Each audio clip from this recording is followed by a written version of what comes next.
Lovely audience. और आज है वीकेंड एंड हम लोग फिर से निकल गए हैं रोड पे। आज हम बात करेंगे इस बाइक के बारे में। बारिश भी चालू हो गई है,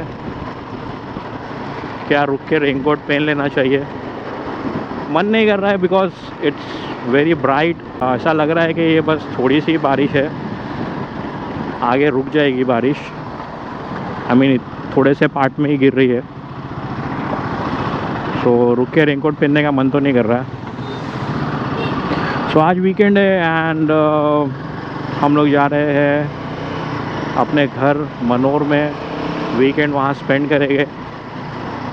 काफ़ी टाइम से कुछ रिकॉर्ड भी नहीं किया था, सिर्फ शॉर्ट्स अपलोड कर रहा था, तो सोचा आज कुछ इस नई बाइक के बारे में बातें कर लेते हैं।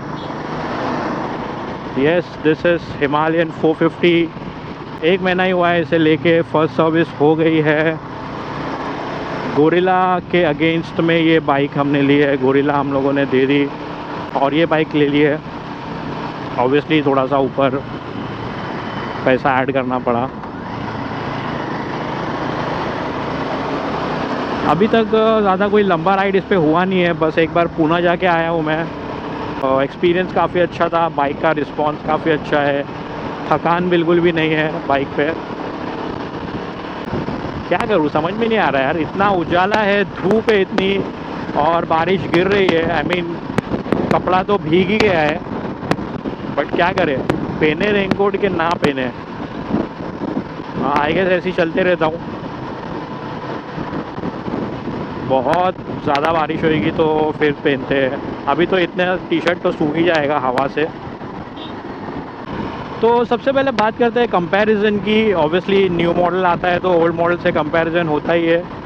411 भी है हमारे पास और 450 भी है। 411 को काफ़ी चला है हम लोगों ने, उसको ऑलमोस्ट 60,000 किलोमीटर्स क्रॉस कर दिया है। 4 साल हो गया है वो बाइक को लेके। वो बाइक एक अलग ही मेड है, I mean the original Himalayan. मेरे हिसाब से तो कंपैरिजन नहीं बोल सकते बिकॉज़ वो अपने सेगमेंट की और उसके टाइम की बेस्ट बाइक थी। एंड जो अपग्रेड ये लोगों ने दिया है अभी, अगर उनको कंपेयर करना है जो अभी मार्केट में स्पेसिफिकेशंस चल रहा है, जो टेक चल रहा है, उसके हिसाब से उन लोगों ने ये जो 450 निकाली है ये भी बहुत अमेजिंग है। कंपेयर नहीं कर पाऊँगा मैं ऑब्वियसली, वो बाइक का एक अपना ही अलग ऑरा है और ये बाइक की अलग अपने मज़े है। सीटिंग काफ़ी अलग है, इंजन में काफ़ी फ़र्क है। वो बाइक लेके तो आप आराम से स्मूथली क्रूज़ करते रहो, वो उसके लिए बनी है। ये आप इसमें क्रूजिंग भी कर सकते हो और एग्रेसिव चलने के लिए भी बनी है ये बाइक। इसका पिकअप वगैरह काफ़ी अच्छा है। ये आई गोरिल्ला, सेम इंजन है बट इंजन का ट्यूनिंग कम्प्लीटली डिफरेंट है दोनों बाइक में। वो बहुत ही ज़्यादा अग्रेसिव और हर एक्सलरेशन पे एकदम पीछे फेंकती है और ये बाइक उतनी ही निम्बल है। अरे यार इतना कीचड़ है यहाँ पे, पैर ऊपर करना पड़ेगा।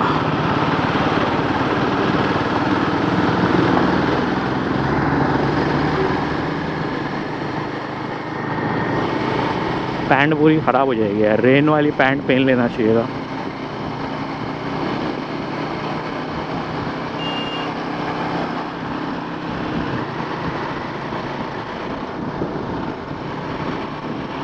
हाँ, तो हम लोग बात कर रहे थे हिमालयन 450 के बारे में। इंजन परफॉर्मेंस स्पेसिफिकेशंस तो सबको पता ही है, अभी बाइक को निकल के काफ़ी टाइम भी हो गया है, तो उसका क्या पिकअप है क्या नहीं है। शॉर्ट में अगर बोलूँ तो मैं डेली ऑफिस के लिए यूज़ करता हूँ, travelling between Mira road to Goregaon. I mean मेरे को हार्डली मौका मिलता है 6 गियर पे जाने का, इतना अच्छा पावर है बाइक का। 4th 5th गियर पे भी गाड़ी बहुत अच्छे से चलती है 80-90 की स्पीड पे। ज़रा भी आपको फील नहीं होगा कि यार गाड़ी गियर मांग रही है एक और एक अपर शिफ्ट करने के लिए।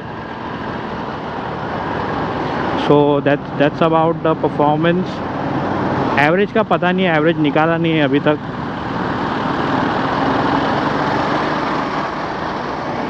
हाँ, कुछ कॉमन इश्यूज़ जो चल रहे थे मार्केट में with regard to this model, yes मैंने भी वो फेस किया है। कॉमन इश्यूज़ अगर बोलेंगे, जैसे कि सबसे पहले था, और I guess maximum number of bikes में ये इशू आ रहा था, जो राइट साइड पुलिंग का। सो हाँ, मैंने भी वो चीज़ फेस किया। जैसे बाइक लिए तो उसके बाद चलाने पे बाइक जैसे हैंडल छोड़ेंगे तो बहुत राइट साइड जा रही थी। अब देखो, आई थिंक इट्स फिक्स्ड, काफ़ी हद तक का स्टेबल है। इससे ज़्यादा मेरे को एक्सपेक्ट भी नहीं करना है रॉयल एनफील्ड से। इतना उन लोगों ने करके दे दिया है that I am very satisfied with that.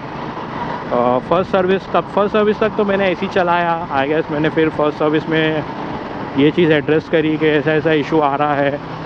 वो लोगों ने बोला कि कौन सी स्पीड पे आ रहा है, लो स्पीड, हाई स्पीड। फिर वो लोग बोलने लगे कि कभी कभी फ्यूल के हिसाब से होता है, फ्यूल कोई साइड पे ज़्यादा रहेगा, कम रहेगा। तो मैंने बोला भाई, मैंने फ्यूल पूरा फुल करके भी चला के देखा है, फिर भी सेम इशू है। तो उन लोगों ने फर्स्ट सर्विस में उसका जो भी सेटिंग्स रहता है उनके गाइडलाइंस के हिसाब से वो सब मुझे फ़िक्स करके दे दिया। एंड उसके बाद से मुझे राइट साइड पुलिंग का इशू बिल्कुल भी नहीं आ रहा है। बट थोड़ा टाइम के बाद एक मुझे इशू आया था, जो कि इसका फ्यूल इंडिकेटर है।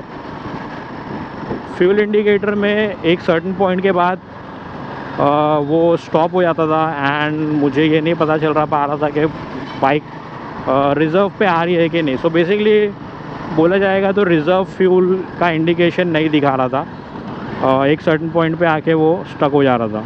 तो उसके वजह से कुछ खास इशू तो इतने नहीं आ रहे थे, बट सिर्फ इतना ही था कि आपको पता नहीं चलेगा कि उसमें एग्जैक्ट फ्यूल कितना है बाइक में। You will have to always keep some fuel in it, ताकि कहीं पे भी बाइक आपको धोखा न दे दे। बट फिर मैंने यूट्यूब पे थोड़ा R&D किया एंड मुझे पता चला कि ये भी एक कॉमन इशू है। एंड वो लोग जो फ्यूल गेज सेंसर रहता है वो वारंटी में रहता है, तो चेंज करके दे डालते हैं, and that pretty much fix the problem. तो मैंने भी अपॉइंटमेंट लिया एंड जाके दिया बाइक। सुबह मैंने दे दिया था सर्विस सेंटर में, तो मुझे दोपहर तक बाइक फिक्स होके मिल गई।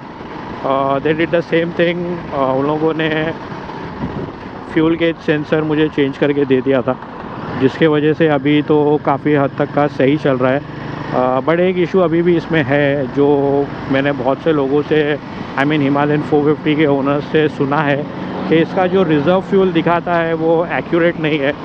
कभी कभी रिज़र्व में 2 लीटर्स दिखाएगा, एंड कभी 4 लीटर भी रहेगा तो वो रिज़र्व दिखा देगा। सो वो एक छोटा सा इशू है, बट ठीक है, we can work with that. At least आपको पता चल जा रहा है कि रिज़र्व पे आ रही है bike, so you can top it up. तो ये 2 चीज़ मुझे इश्यूज़ इसमें फेस हुए थे, वो फिक्स हो गए। बट यार फिर भी एक डिसअपॉइंटमेंट तो रहता है कि न्यू बाइक ली है और ऐसे इश्यूज़ आ रहे हैं बाइक में। एंड येस, बाइक काफ़ी हैवी है, रॉयल एनफील्ड है तो ऑब्वियसली बात है हैवी रहेगी। थोड़ा हमारे ऐसे शॉर्ट राइडर्स के लिए ज़्यादा कुछ दिक्कत नहीं है, बस वो पार्किंग से निकालने और लगाने में थोड़ा सा प्रॉब्लम होता है। अदरवाइज़ ट्रैफिक में भी इतना फील नहीं होता है, बहुत इजीली मैनूवर हो जाती है ट्रैफिक में। हाँ, ट्रैफिक में हीट बहुत होती है, तो बिना शूज़ के आप ट्रैफिक में नहीं चला पाओगे। एक बार मैं चांदी वैली चला गया था एंड बारिश काफ़ी हो रही थी, तो मैंने शूज़ नहीं पहना था, स्लीपर्स पहन लिया था, शूज़ बैग में रख लिया था, और इतना ट्रैफिक था कि I could literally feel the heat. वो चटके पूरे मेरे पैर पे लिटरली फील हो रहे थे, एंड इतना चटका लग रहा था कि मतलब मुझे थोड़ा पैर ऐसा उठाना पड़ रहा था वहाँ फुटरेस्ट के पास से। ट्रैफिक में इतना हीट होती है गाड़ी, बट नथिंग टू वरी। उतना उसका आई गेस वो उसका मेड ही वैसा है, जब तक कि आपको इंजन हीट का the indication is not coming up, तब तक के आई थिंक आप चला सकते हो। वो इंजन वैसे ही बना हुआ है, so nothing to worry about that. As far as आपका रेडिएटर फ़ैन चल रहा है, जो इंजन को टेम्परेचर नॉर्मल करने में हेल्प कर रहा है, आपका कूलेंट काम कर रहा है, तो होने दो गर्म गाड़ी, कुछ इतना स्ट्रेस नहीं है। ब्रेक्स भी काफ़ी हद तक के अच्छे हैं, मैं बहुत अच्छे ब्रेक्स है ऐसा नहीं बोलूँगा, बिकॉज मैं उतना सेटिस्फाइड नहीं हूँ। मेरे पास इंटरसेप्टर भी थी, आई थिंक उसके ब्रेकिंग ज़्यादा मुझे बेटर लगी थी कंपेयर टू ये वाली में। फ़िलहाल तो बाइक के बारे में सिर्फ इतना ही बता पाऊँगा, क्योंकि बाइक काफ़ी अभी न्यू है और काफ़ी ज़्यादा मैंने चलाया भी नहीं है इसे। हार्डली अभी इसका 2300 किलोमीटर्स हुआ है। जब इसका थर्ड सर्विस होगा ना, तो आई गेस कुछ और इसके बारे में बता पाऊँगा राइडिंग एक्सपीरियंस से अपने। फ़िलहाल के लिए तो बाइक एकदम तगड़ी चल रही है, बढ़िया चल रही है। एक चीज़ और गाइस, जो भी मुंबई अहमदाबाद रोड पे ट्रैवल कर रहा है बारिश के टाइम पे, तो प्लीज़ मैप देख के निकलो। एटलीस्ट टिल पालघर या धानू तक का तो बहुत गंदा ट्रैफिक हो जाता है कभी कभी, तो फंसने से अच्छा है कि मैप एक बार चेक कर लो, उसके अकॉर्डिंग निकलो अगर आप लोग बाय रोड ट्रैवल कर रहे हो तो। बिकॉज रोड्स पे पानी भर जा रहा है और एक दो जगह पे रोड का काम चल रहा है, जिसके वजह से बहुत लंबा लंबा ट्रैफिक लग जाता है। अदरवाइज़ तो रोड एकदम मस्त है।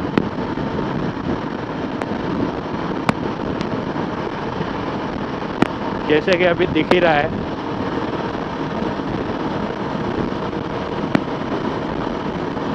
हाँ, एक और एक चीज़, अब जैसे कि बाइक गई है 90 के ऊपर, सो समवेयर 4500 आरपीएम के ऊपर अराउंड 90-95 के बीच में एक बज़, वाइब्रेशन नहीं बोल सकता हूँ, बट एक बजिंग फील होता है फुट पैक पे और थोड़ा सा हैंडल बार पे।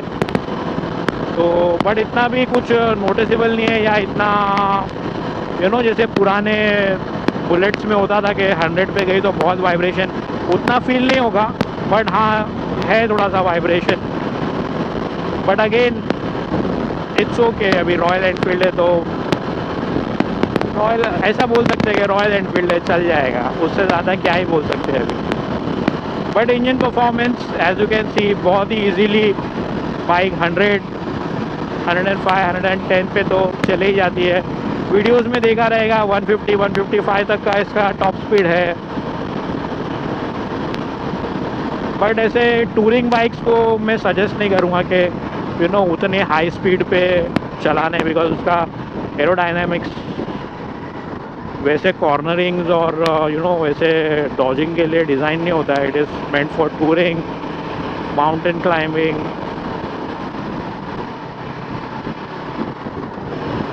और टू बी ऑनेस्ट ब्रेक्स उतने वेल है भी नहीं कि आप उसको 150-120 पे कंट्रोल कर पाए। आप लोग बोलेंगे कि यार राइडर पे डिपेंड करता है नॉल, ठीक है, बट पूरा टाइम आएगा तो अच्छे राइडर भी समझ लो। अभी सुकून में एकदम विरार क्रॉस हो गया है अपना।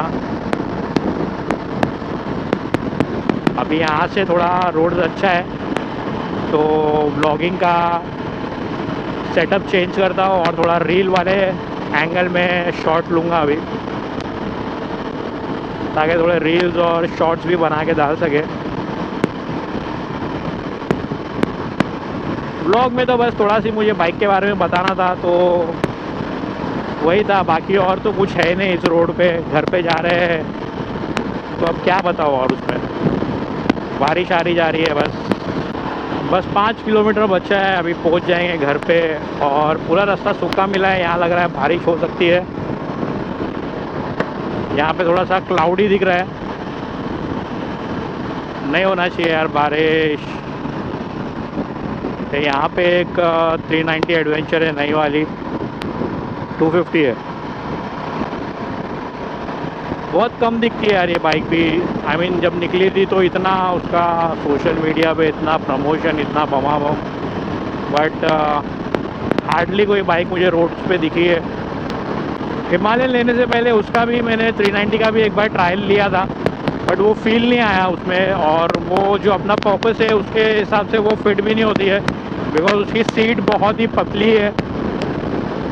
तो अपना लॉन्ग टूरिंग के लिए उसको कस्टमाइज़ करना पड़ेगा सीट को, वो सब फिर मज़ा नहीं आता है। जो स्टॉक रहता है वो स्टॉक का बात अलग ही है। बारिश है यहाँ पे यार, ओह आगे फुल बारिश है।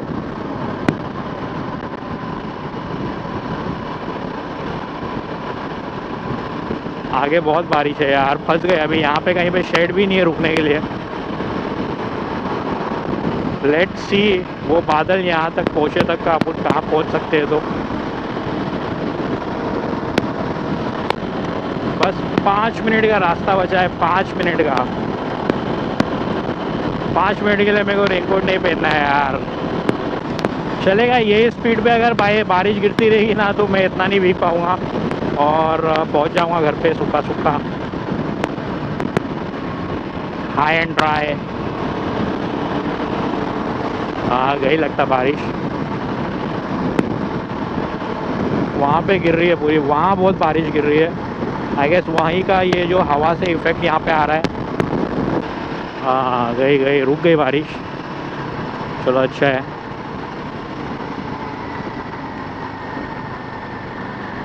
हम लोग भी पहुँच गए हैं। सो इस वीडियो को यहीं पे एंड करते हैं। And let me know in comments कि अगर मैंने कुछ चीज़ मिस की है तो नेक्स्ट टाइम मैं उसे कवर कर लूँगा बाइक के बारे में। अरे ये मैंने क्यों बोल दिया कि बारिश रुक गई है, बारिश तो वापस चालू हो गई। राजौज मिली। तो see you guys, see you next time, take care, bye bye, ride safe.